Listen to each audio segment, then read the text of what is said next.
Hi, my name's Andy Wrasman, and this is part 6 in a 6-part series on the Easter resurrection evidence proves Jesus is God. And parts 1 through 5 were essentially a complete unit that gives the historical evidence, argumentation that the resurrection of Jesus actually occurred in our time and space.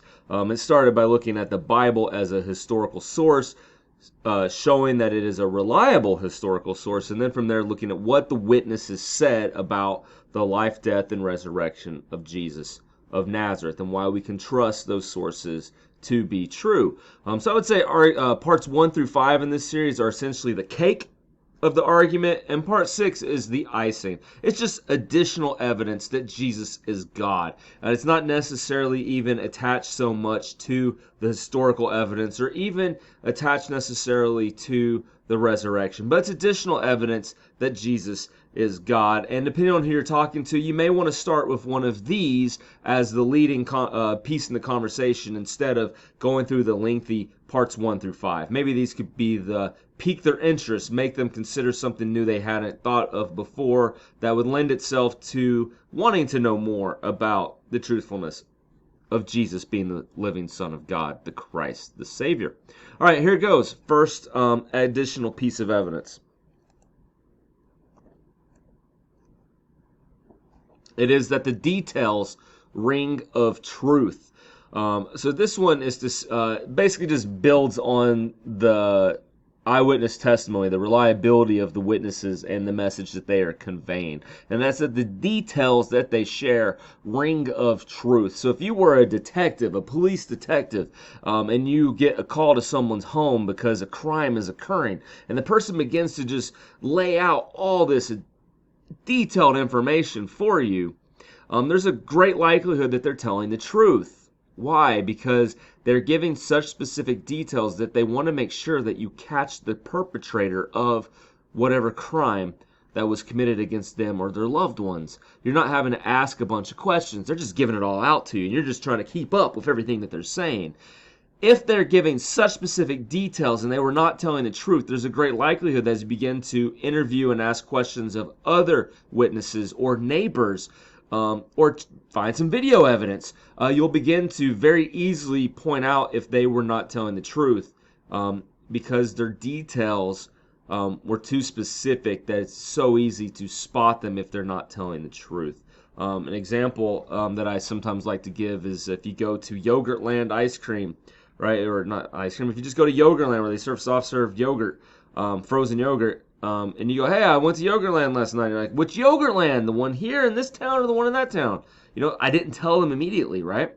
Oh, well, what flavors were they serving? Like, you have to ask all these questions, right? What flavors were they serving? And if I tell you a flavor that is not a flavor they were serving, you could potentially catch me in the lie, because Yogurtland changes their flavors up so often, right? And they only have so many flavors.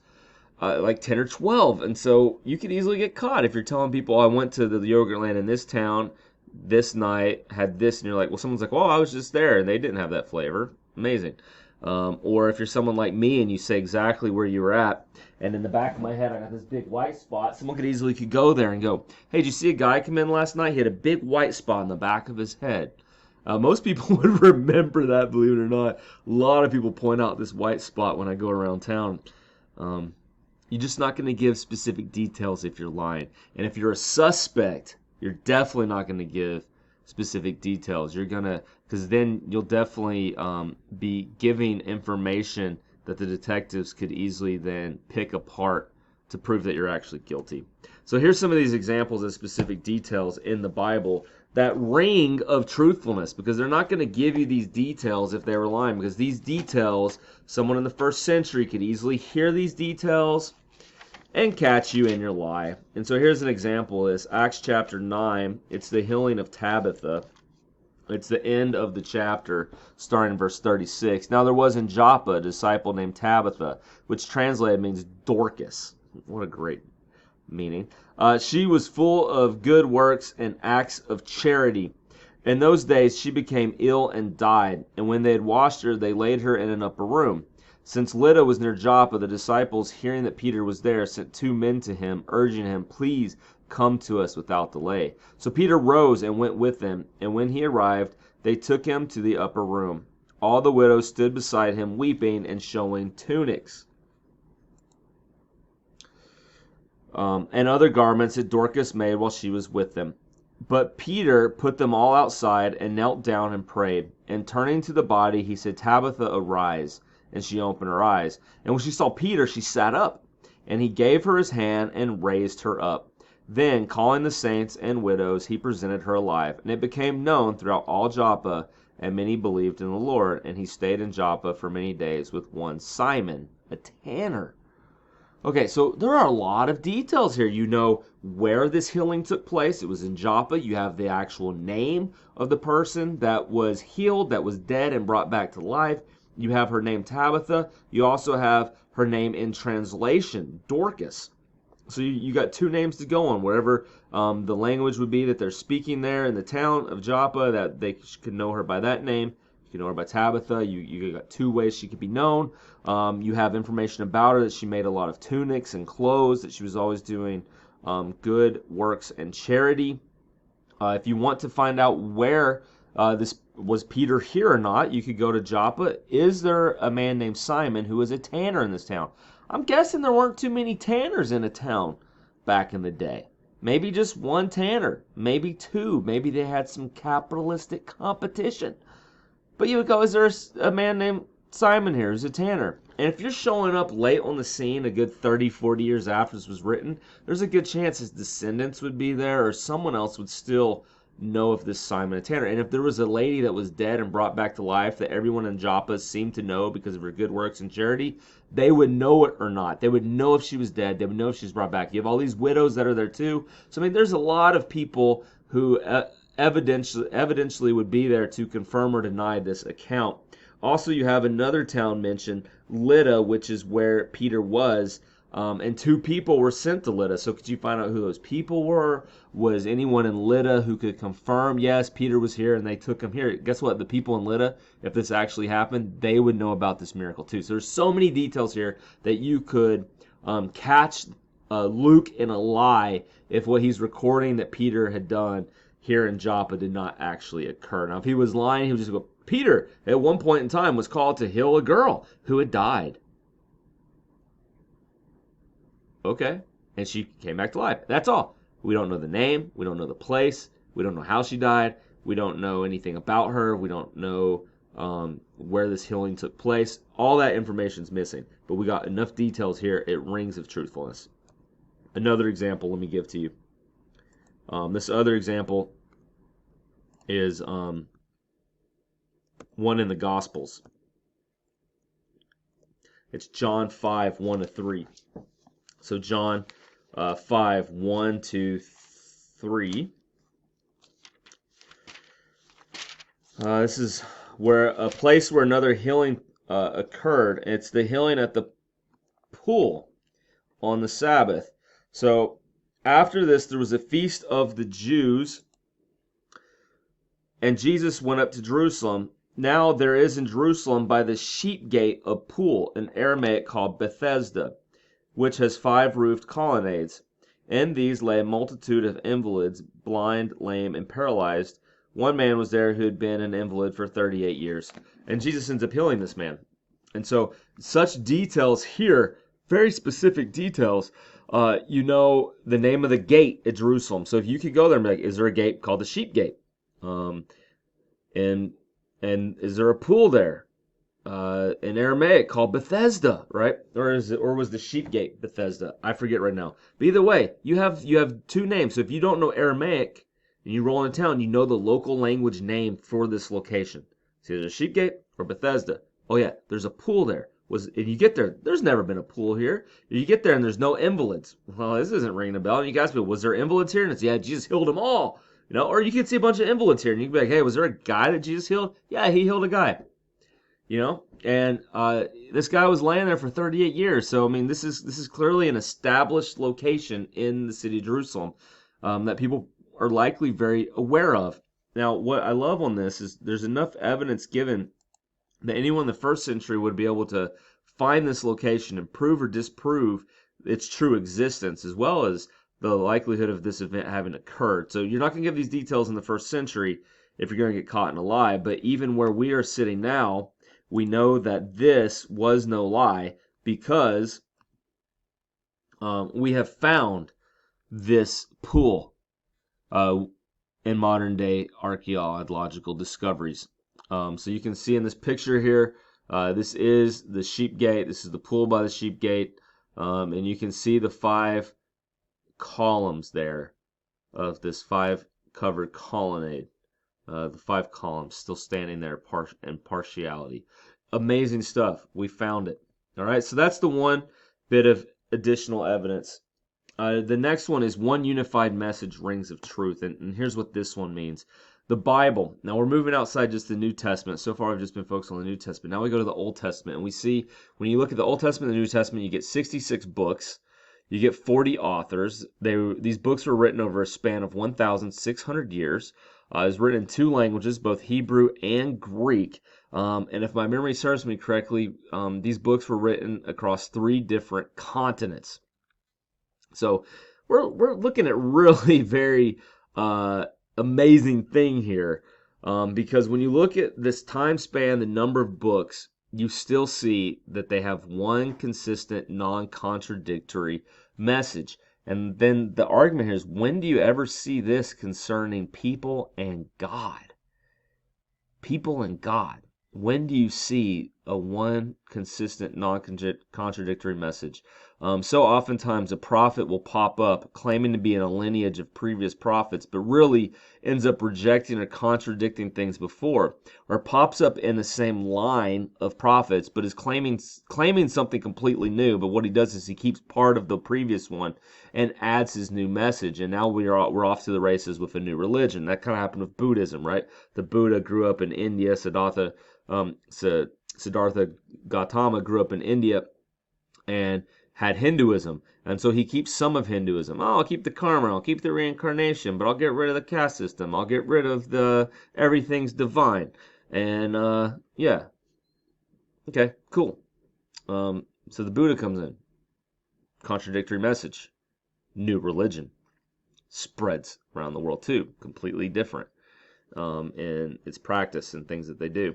So this is how it is with religion. So it's amazing that you get such a singular, consistent message for so long. It's almost as if God was actually behind it. And some of the future evidences will prove this even more. But for the moment, let's address arguments that may be raised about contradictions within the Bible among the books.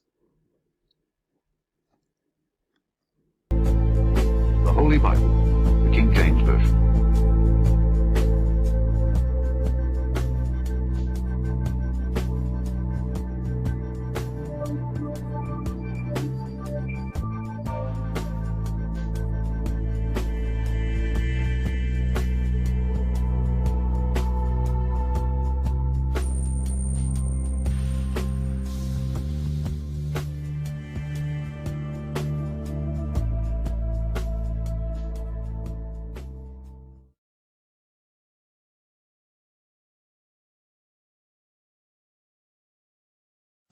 The New Testament, the Gospel according to St. Matthew, Mark, Luke, and John. In the end of the Sabbath, as it began to dawn toward the first day of the week, and very early in the morning, when it was yet dark,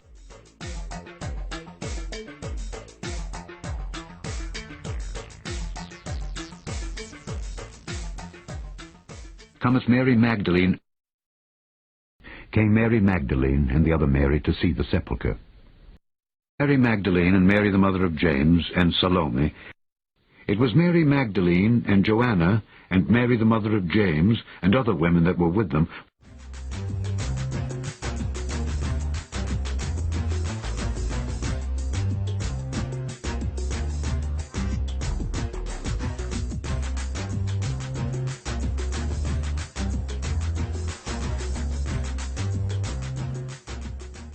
Who shall roll us away the stone from the door of the sepulchre? And when they looked, they saw that the stone was rolled away. and seeth the stone taken away from the sepulchre. And they found the stone rolled away from the sepulchre. And behold, there was a great earthquake. For the angel of the Lord descended from heaven, and came and rolled back the stone from the door, and sat upon it.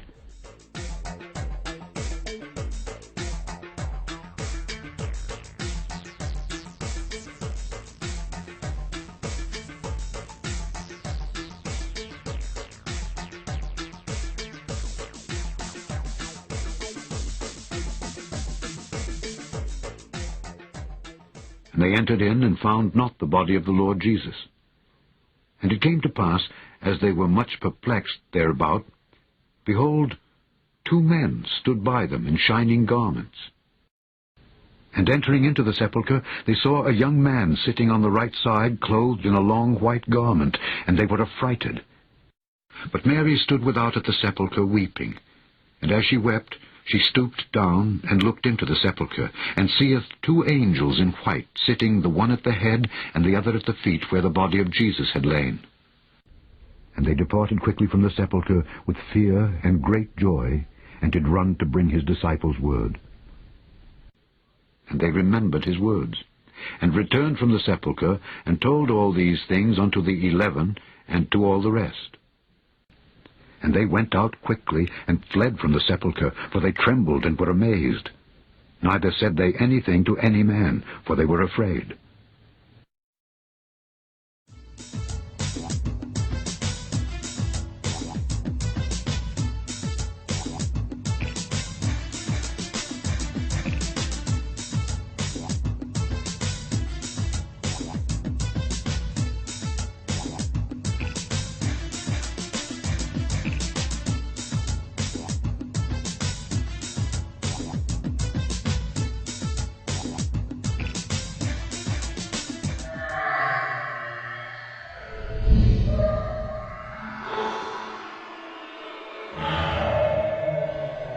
And behold, the earth did quake, and the rocks rent, and the graves were opened, and many bodies of the saints which slept arose, and came out of the graves after his resurrection, and went into the holy city, and appeared unto many.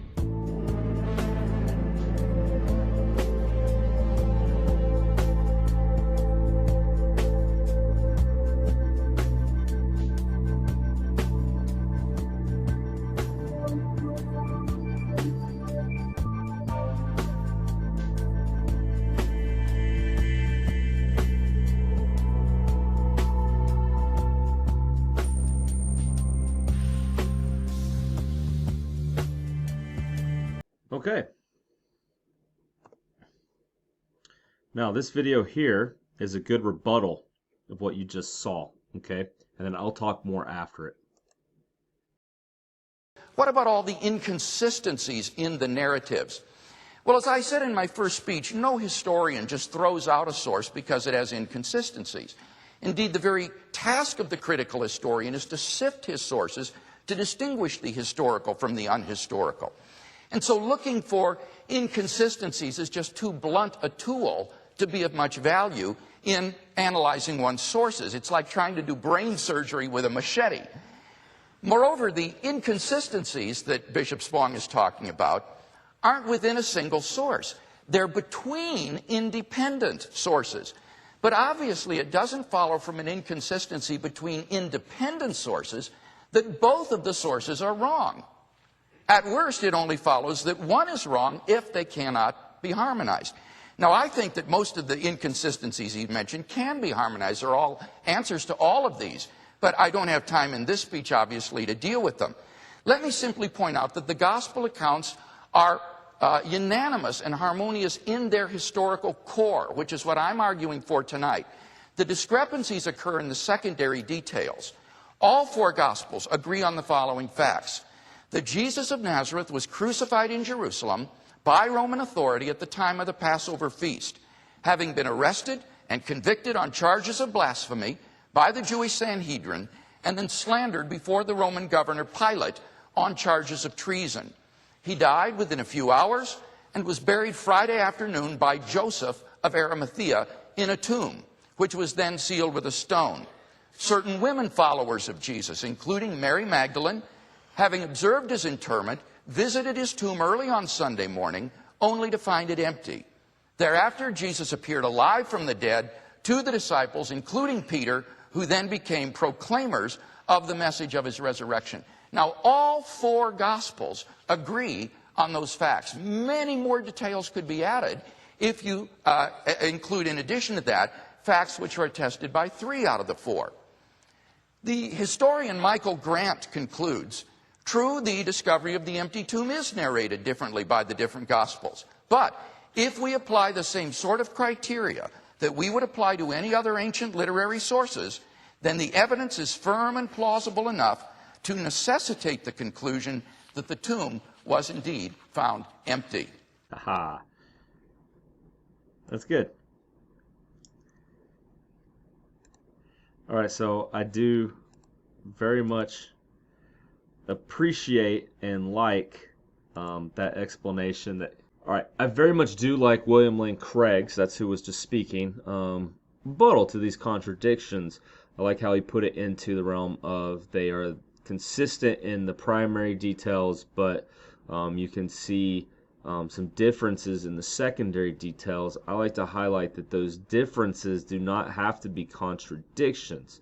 For instance, in the video we just saw by the atheist reading the Bible, when one account says there were 2 angels and another one says there was 1, and another doesn't mention any angels, that doesn't have to be a contradiction. That's just differences in the secondary details.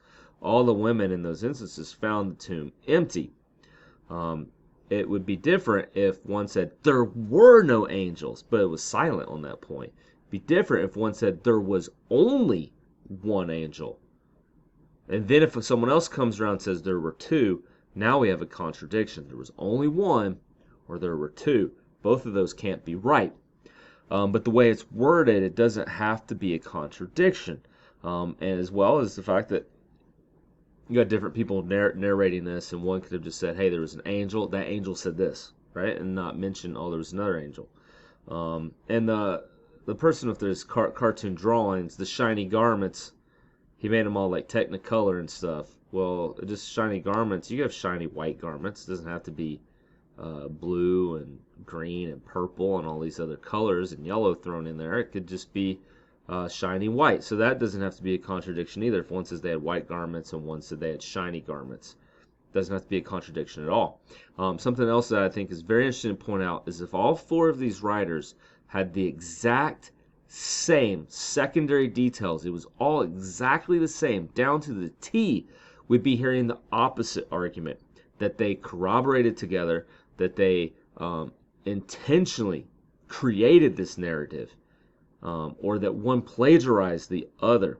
So we would have trouble if they were all exactly the same, and we're having arguments and trouble if they're different on the secondary details. All right, so I really appreciate William Lane Craig's handling of that. I think he is spot on when he points out that historians do not approach other historical documents this way. We only seem to have biases when we approach the Bible. Kind of like I was pointing out with the historical reliability of the Gospels and of the New Testament, we seem to automatically reject the New Testament or the Gospels because people have this presupposition that they can't be true because they have miracles in it, or they can't be true because there is God in history.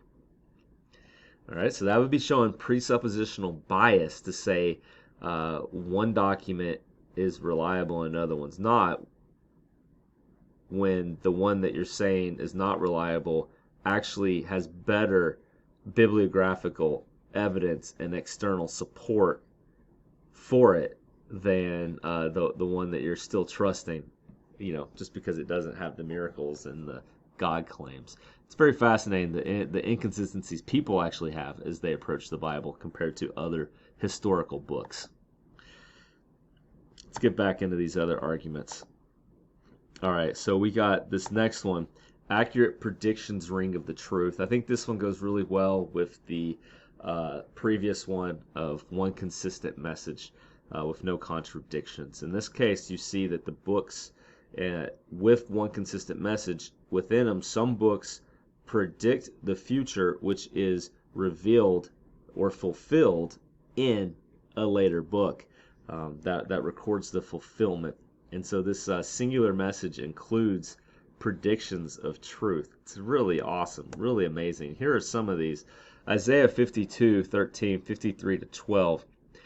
This is the one about the suffering servant. And when you read through the suffering servant, the things attributed to him, described of him, you'll be very hard pressed to show this to anyone.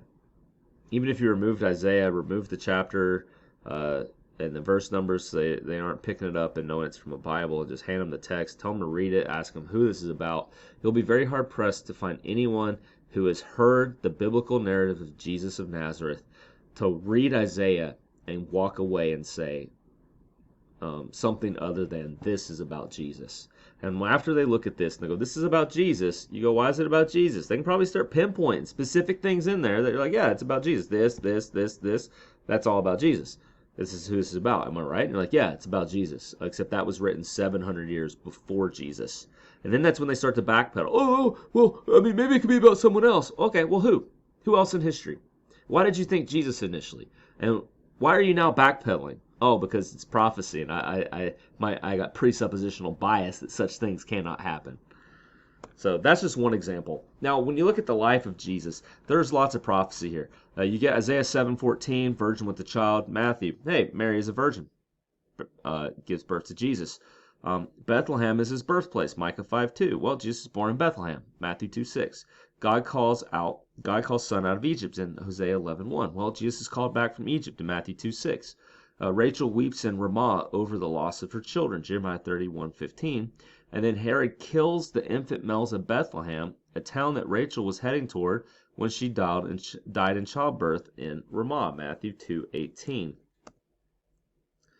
The righteous king of salvation comes to Jerusalem riding humbly on a donkey, Zechariah 9:9. Jesus enters Jerusalem to shouts of praises as he rides on a donkey, and those shouts of praises are the people of Israel declaring Jesus to be the Son of David, their King, their Christ. From the mouths of infants and babes I have ordained praise, Psalm 8:2.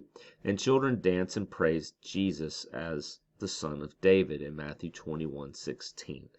So these are some examples of Jesus fulfilling prophecy, and they keep getting better. Strike the shepherd and the sheep shall scatter, Zechariah 13:7. Jesus says that the scriptures must be fulfilled, and as he is arrested, all of his disciples scatter. So before they all scatter his arrest, he quotes Zechariah 13:7, says, hey, guess what? Strike the shepherd, the sheep shall scatter, and he's claiming it beforehand. You guys are all going to run. You're all going to flee, and that's exactly what they did. 30 pieces of silver in Zechariah 11:12. I don't know why it says 12 to 12. It must be a typo. 12 to 13, I imagine. So Zechariah 11:12 to 13. Then I said to them, if it seems good to you, give me my wages, but if not, keep them. And they weighed out as my wages 30 pieces of silver. Then the Lord said to me, throw it to the potter, the lordly price at which I was priced by them.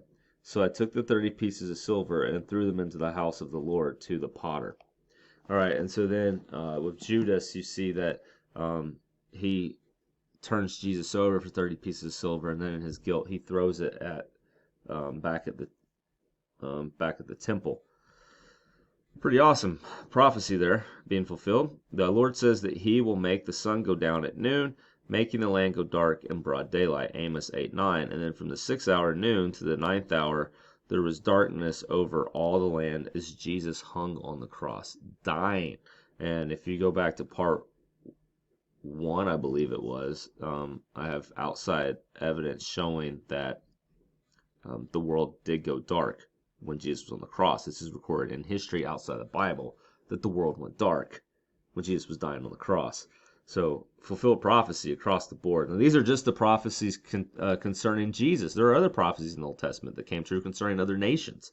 And so, when these books that have the singular message have all these specific truths or specific details in them, when you put all this together, and it's predicting the future multiple times, you're getting really hard evidence that this book is actually from God.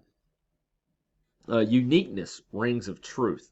Now here on, I like to point out that uniqueness does not make something true. Something can be unique and be completely wrong, but Christianity stands quite apart from all other religions in what it teaches and who it is from.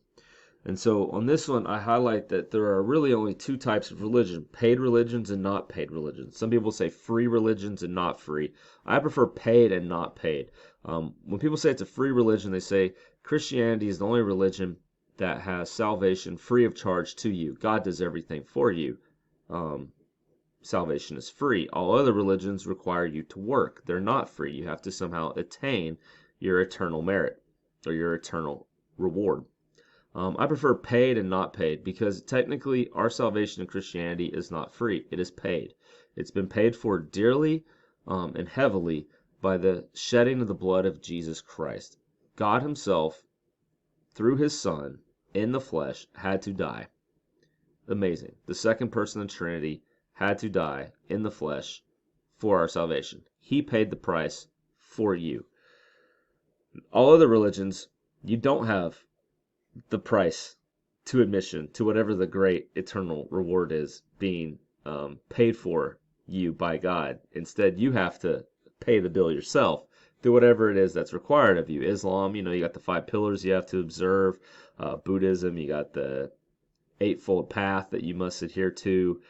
Hinduism, there's a slew of different yoga approaches that you can take to reach union with Brahman. Brahman. So the list goes on and on. Even the Church of Satan has satanic rules. It's like, if I'm going to be a part of the Church of Satan, I'm not going to have any rules. But even the Church of Satan has these satanic laws. It's just ridiculous. Every religion requires something of you to meet to get the good end, to get the good reward. And Christianity is the only one that says, no, God has paid it all for you in full. Now, here's where I really like the uniqueness. With Christianity, you got a religion that is from God. So this is, we'd say Christianity's founder is Jesus of Nazareth, who happened to be God in the flesh. So Christianity comes from God. All other religions come from man. Muhammad, a man. Buddha, the man. Hinduism, we don't even know where that came from. Anton LaVey, since I mentioned Church of Satanism earlier, a man. Judaism, well, I guess if you're going to get a founder, you're going to go Abraham, or you're going to go Moses, probably likely Moses. You look at all these different religions, they always come from someone that claimed to be a man. If they claim to be anything other than a man and claim to be God, usually it's some sort of religion where the founder is claiming to be a return of the incarnate Christ, such as like with the Moonies that you get in South Korea. I believe their official name, if I remember correctly, was what was their name? I forget their name. Sorry, guys. It's something, the Unification Church. The Unification Church, the Moonies. It's someone claiming to be the return of Christ. That's kind of how you get this. And what is so striking here, since Christianity is the only religion which is a paid religion, and also the only religion which is from God, it makes it really seem as if this is true simply on its uniqueness.